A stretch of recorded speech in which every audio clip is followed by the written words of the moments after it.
वांग बटाटा भाजी म्हणजे मराठी माणसांचं प्रेम. कुठल्या माणसांना वांग बटाट्याची भाजी आवडत नाही? सगळ्यांनाच आवडते. आपल्या महाराष्ट्रीयन घरामध्ये तर आठवड्यातून एकदा तरी ह्याची भाजी होतेच. त्यात आज आपण ही आचारी पद्धतीची वांगा बटाट्याची भाजी पाहतोय. चला तर रेसिपीला स्टार्ट करूयात. नक्की. तर इथे आपल्याला लागणार आहे काटेरी वांगी आणि बटाटा. तर इथे मी 5 ते 7 वांगे घेतलेले आहेत आणि त्याचे जे देठ असतात आणि साली काढून घेतलेले आहेत आणि इथे मोठ्या मोठ्या फोडे करून मी याला पाण्यात टाकून घेतलेला आहे. आणि नंतर मी इथे बटाटा घेतलेला आहे. तर 5-7 वांग्यांसाठी एक मीडियम बटाटा मी मोठा असा घेतलेला आहे. तर इथे मी बटाट्याच्या साली काढलेल्या आहेत वरच्या आणि मोठे मोठे क्यूब असे कट करून घेतलेले आहेत. तुम्ही याच्या साली ठेवल्या तरीही चालतील. तर इथे आपण साधं सोपं वाटण करून घेऊयात. तर मी इथे असं म्हणजे एक खीस म्हटलात तर 3 मोठे चमचे खोबऱ्याचा कीस, त्यानंतर 10-12 लसणाच्या पाकळ्या आणि थोडंसं आल्याचा तुकडा आणि यानंतर इथे कोथिंबीर. तर आपल्याला पाणी न घालता हे वाटण वाटून घ्यायचं आहे. तर आपलं हे वाटण तयार झालेलं आहे. तर आपल्याला आता भाजीला फोडणी घालायची आहे. तर 3 टेबलस्पून तेल घ्यायचं आहे. यामध्ये टाकायचं आहे अर्धा चमचा मोहरी चांगली तडतडू द्यायची. मोहरी चांगली तडतडली की यामध्ये अर्धा चमचा आपल्याला जिरे टाकायचं आहे, थोडासा हिंग आणि यामध्ये तयार करून घेतलेलं वाटण टाकायचं आहे. तर आपल्याला हे वाटण 2-3 मिनिटासाठी परतून घ्यायचं आहे. तर आपण हे वाटण चांगलं परतून घेतलेलं आहे 2-3 मिनटं.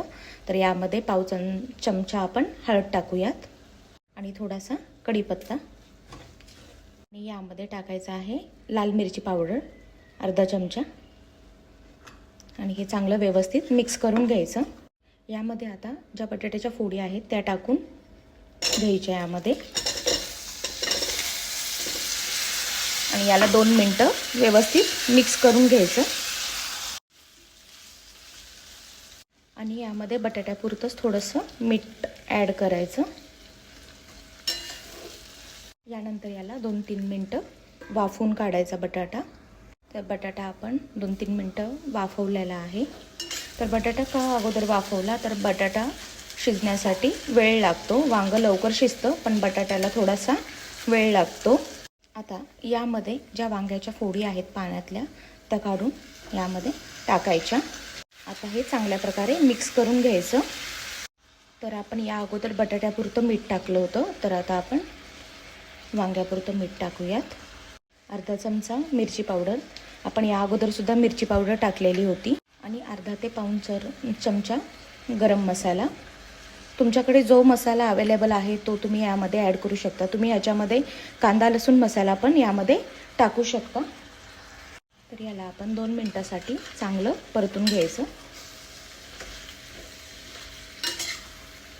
याला आपण 2 मिनटं चांगलं परतून घेतलेलं आहे. तर यामध्ये आपण टाकणार आहोत गरम पाणी. तर मी इथे गरम पाणी करायला ठेवलेलं आहे. तर मी अर्धा कप पाणी टाकते गरम पाणी. आपल्याला जरी ग्रेव्ही बनवायची असेल तरी मी यामध्ये हवा असेल तर तुम्ही यामध्ये अजून पाणी ॲड करू शकता. तर मी इथे अर्धा कप गरम पाणी यामध्ये टाकलेलं आहे.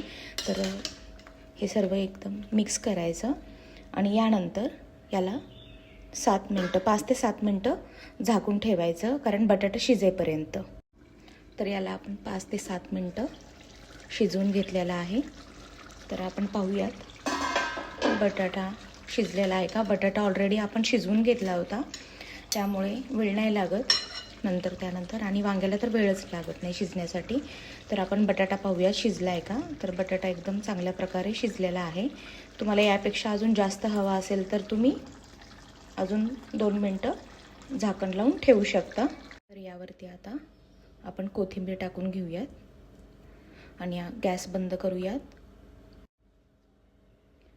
तर आता आपण गरमागरम सर्व करायला घेऊयात.